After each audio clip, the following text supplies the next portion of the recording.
Olá, gente, tudo bem?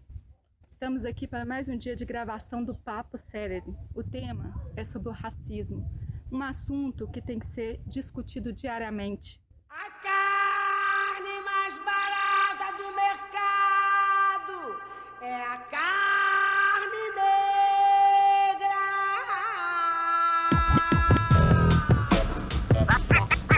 Tá ligado que não é fácil, né, mano? Vixe, se liga aí. A carne mais barata do mercado é a carne negra. A carne mais barata do mercado é a carne negra. A carne mais barata do mercado é a carne negra. Olá, eu sou Edilamara Rangel, sou advogada, sou ativista do movimento negro, de negros e negras, faço parte de uma plataforma digital com mais duas mulheres, somos 3 mulheres que se chamam Mulheres que Mandam a Real. E hoje eu venho falar um pouquinho com vocês das questões que envolvem o racismo, a injúria racial. A injúria racial é quando a pessoa é ofendida à sua honra, quando fala de forma individualizada, particularizada. E aí eu falo da injúria racial, quando eu chamo aquela pessoa de uma situação, sua negrinha ou seu negrinho, quando eu quero ofender ou humilhar aquela pessoa em razão da sua cor da pele, em razão dessas questões. O racismo, ele é em torno de uma coletividade. Não quer dizer necessariamente em relação ao tom da sua pele, mas pode haver o racismo em relação às pessoas indígenas, o racismo em relação a uma comunidade, por exemplo, você é judeu, você não pode entrar, acessar aqui. Então a gente tem esse racismo num contexto quando eu falo para esse grupo especificamente. O racismo é algo que é tão real, né? E que às vezes parece também ser algo tão distante. Talvez seja pelas questões complexas, né? Uma certa complexidade no sentido que às vezes não tem como você falar de racismo e não falar da questão da desigualdade social, da cultura, da educação, das políticas públicas, né, das nossas leis. Uma situação em que nós estamos vivendo, cada dia que passa pior, que é o preconceito racial. Hoje eu estou falando como uma ex-racista, se é que eu posso dizer assim. Quando eu era criança, eu via no meu pai principalmente, ele nem sabe disso, eu via nele o preconceito. Hoje eu sei que eu via isso, né? Mas quando eu era criança eu só via uma pessoa que não gostava de pessoas negras, ou que fazia piadinhas, porque ele até tinha amigos negros, mas fazia muita piadinha. E eu absorvi isso. Eu me assumo como negro, esse assunto, racismo, isso aí vem de priscas eras, né? Desde os primórdios. Existe muito racismo, muito preconceito. As pessoas xingam por qualquer coisa, né? Onde a cor da pele, o cabelo enrolado ainda faz muita bagunça. O negro, ele tem que batalhar muito para poder conseguir cotas para faculdade, qualquer coisa desse tipo.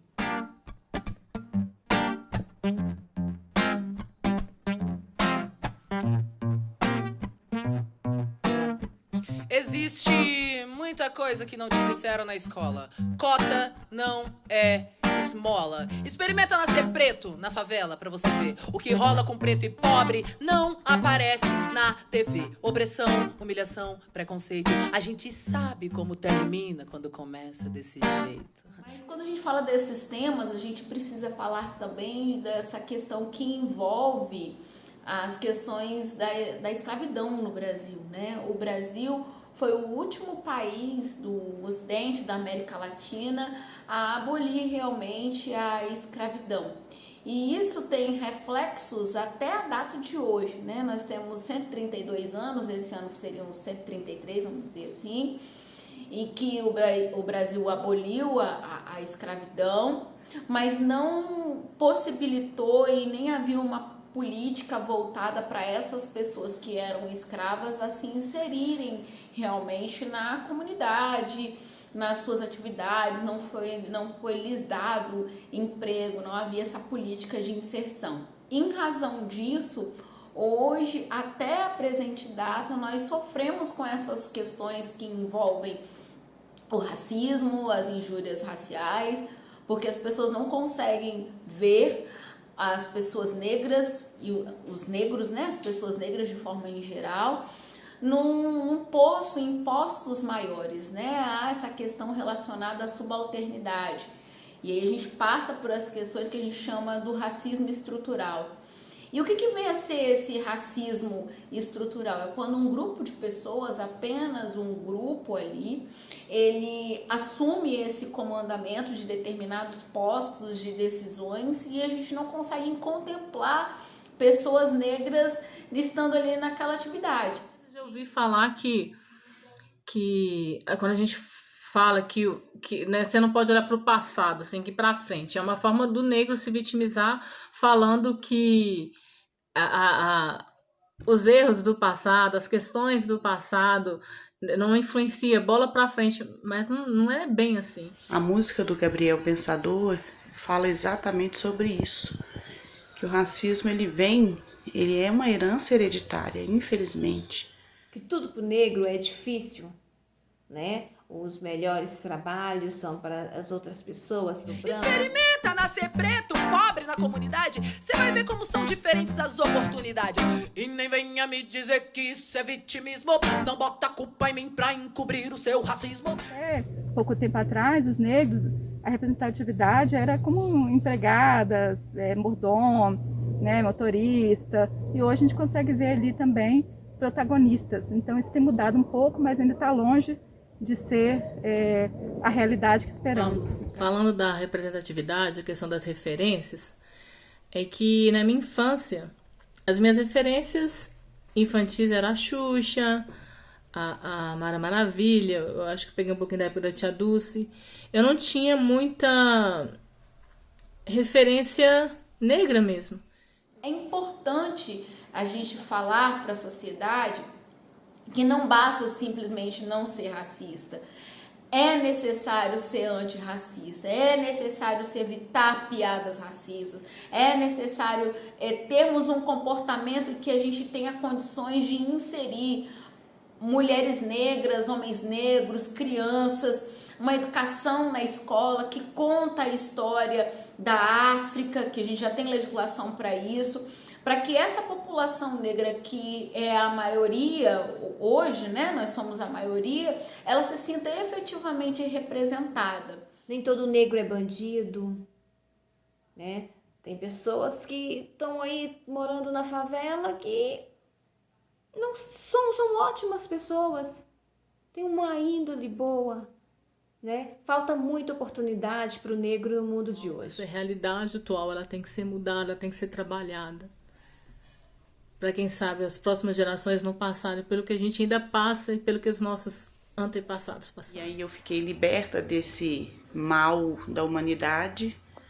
Hoje a minha filha é filha de negro, meus amigos todos são negros. Eu fiquei liberta disso. Hoje eu faço parte de uma língua pura em que não existe preconceito nem racial, nem cultural. O racismo não pode ligar sobre a pele. Então a gente tem que ficar brincando com as pessoas, mas sem falar da pele. Tem que brincar com as pessoas que a gente quer, com as pessoas que a gente ama e com a pele dela. Eu acho isso muito ridículo, assim, sabe? Você tratar a pessoa, discriminar ela, assim, por causa da cor. Sendo que Deus criou todas as cores, assim, e tratar a pessoa por causa da cor Não, a gente tem que tratar todos iguais, independentemente da cor. Não ficar fazendo piadinha com a pessoa, não humilhar, não maltratar, todos somos iguais. Creio que as redes sociais, ela veio muito para somar, trouxe muita representatividade dos movimentos sociais, mas também deu vozes àqueles que se escondiam. Então, o que a gente mais vê ali, eles usando os haters, né? Chamam os haters, usando as redes sociais para poder falar mal, ofende, menospreza como se a cor fizesse a diferença, né? E somos, assim, um país miscigenado. Eu falo que é cultural e é pessoal. Eu assumo a minha condição. Eu sou negro. Eu não sou branco nem amarelo, eu sou negro, né? Então as pessoas tinham que ter essa condição e largar esse negócio, ficar disfarçando, né? E as redes sociais, você falou, é outra grande ferramenta para essas pessoas que ficam escondendo atrás de alguma coisa. Então, fica denegrindo a imagem das pessoas violentamente, né? E provoca coisas até no dia a dia, né?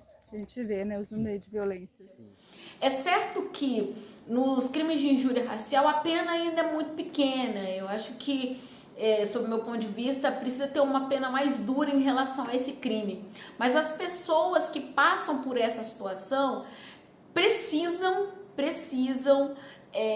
denunciar, precisam informar, precisam ir até as últimas consequências, para que aquelas pessoas que têm esse comportamento racista, elas precisam pagar pelos seus erros, até mesmo para que isso seja de uma forma pedagógica para toda a sociedade e que ela entenda que todos nós somos iguais, independente de cor, raça, sexo, conforme a nossa Constituição diz. Mas é a história do beija-flor. A floresta está pegando fogo e o beija-flor vai lá com o seu biquinho e joga uma gota de água lá. Está fazendo a parte dele. Então aqui, Papo Célere está dando esse passo e essas pessoas que participam estão fazendo essa parte também. Então nós estamos a gota d'água nessa questão do racismo. E racismo, isso é um câncer na sociedade. E crime. E crime, Muito obrigado. Até mais, gente. Chega junto, venha cá. Você também pode lutar, e aprender a respeitar, porque o povo preto veio para revolucionar. Não deixe calar a nossa voz, não. Não deixe calar a nossa voz, não. Não deixe calar a nossa voz, não. Revolução. Não deixe calar a nossa voz, não. Não deixe calar a nossa voz, não. Revolução. Nascem milhares dos nossos cada vez que um nosso cai. Nascem milhares dos nossos cada vez que um nosso cai. Nascem mil.